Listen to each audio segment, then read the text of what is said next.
Welcome to the Melanin Report, ladies and gentlemen. I am Francois Anderson, bringing you all news concerning the black community with politics and entertainment in there as well. So let's get started on today's broadcast, shall we? First thing, the debate between Donald Trump and Hillary Clinton was yesterday. But a lot of us do not, and I repeat, do not give a fuck about the debate. While there were some shade thrown, neither individuals are fit to run the country. People are asking, where the fuck is Bernie Sanders? Because we have a clown on this side and a racist bigot on this side. But still, go out and vote in November, because I'll be damned if Donald Trump is president. And if he is president, a lot of us are going to leave the state. Entertainment-wise, Chris Brown cannot catch a fucking break. He is again being sent to Child Services Court for custody of baby royalty. His baby mother, Nia, who was already getting $10,000 a month in child support, is requesting that Chris has limited visitation due to an incident a couple of weeks ago where police were barricaded outside of his home because of a lie that was spread. But ain't nobody gonna tell that part. Poor Chris. He should have known, just like his song said, these hoes ain't loyal. We gotta move on to the next story.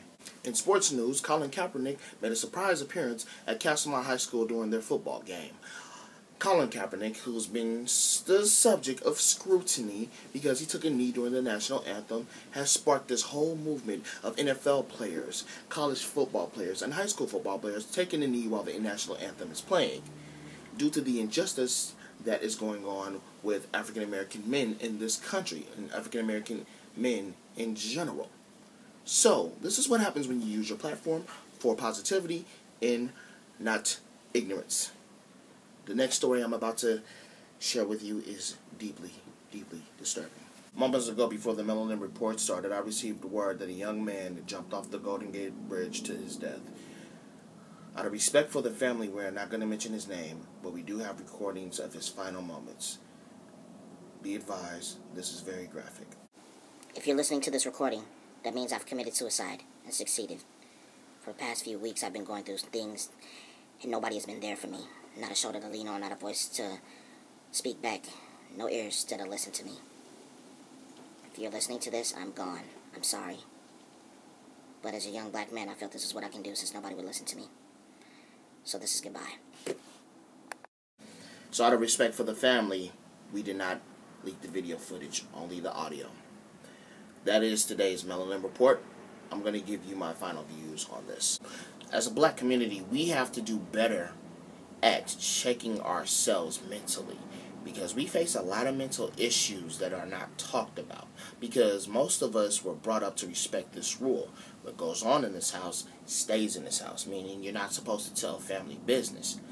But I've often disagreed with this practice, because what if you have a family member who's not right mentally, who is not supposed to be left around young children, who is suffering from PTSD, and they abuse you, and now you're suffering from that abuse physically and mentally?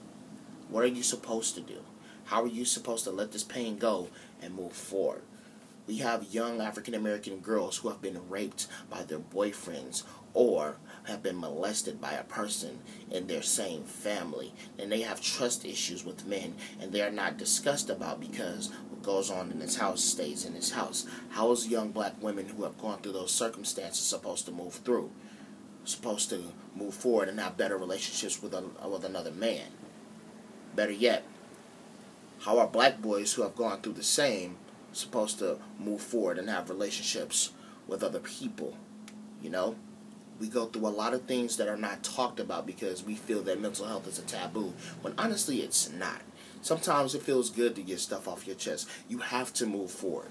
You have to let that healing in, and you have to do it now. Now is the time, because we go through a lot of things as people. The state of our people, that causes a lot of mental frustration. Waking up seeing another African American person killed by ones who were sworn to protect us, the police, that causes a lot of mental issues, because you don't know if you're going to walk out the house and come back.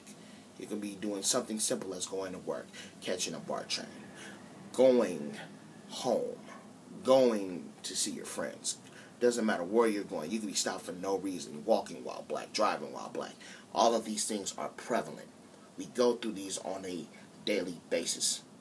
But we just can't continue to keep taking these on and walking around with that false sense of strength. Real strength comes from letting it go, talking to a therapist, and keep talking and getting it out and finding solutions how to heal yourself. Our lives matter and our mental state matters. So think about that. This has been the Melanin Report. Remember, I'm Francois Anderson, and if you enjoyed this, make sure you leave a like, comment, and subscribe to the channel. Next week, I discuss the hatred thrown to the First Lady, Michelle Obama. But until then, until next time, one love. Peace.